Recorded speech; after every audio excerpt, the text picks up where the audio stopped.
It is billed as an economic summit, a place to collaborate, create, and connect, says the material being handed out at DeVos Place in Grand Rapids.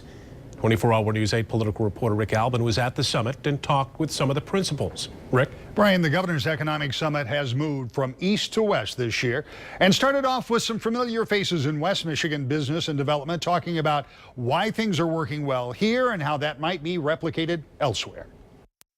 But we can be better. There's so many good things that are happening in the state in different ways, but they're in a pocket. And when you get together at a conference like this, you begin to share them. The man who leads the multi-billion-dollar Amway business is bullish on Michigan and anxious to talk about how to make a better business environment here.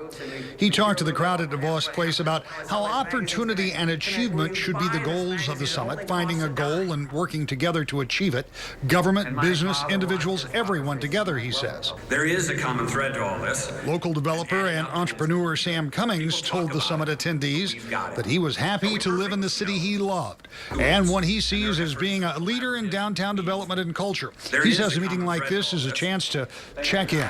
We get so busy in our individual lives and individual pursuits that sometimes we fail to check in with our peers, and we check in with our colleagues to make sure that, you know, where we intended to go is still where we're headed.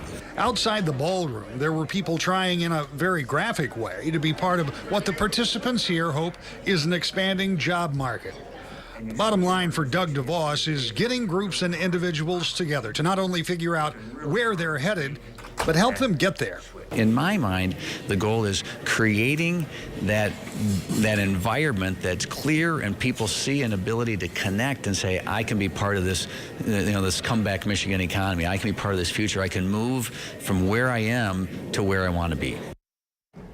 The Governor's Economic Summit will continue and wrap up tomorrow with more breakout groups, culminating with the governor speaking midday to wrap up the day-and-a-half event, looking at conclusions and suggestions reached during the summit. When he finishes talking to that group, he'll talk with us. And of course, I'll have that for you tomorrow night at 5 and 6.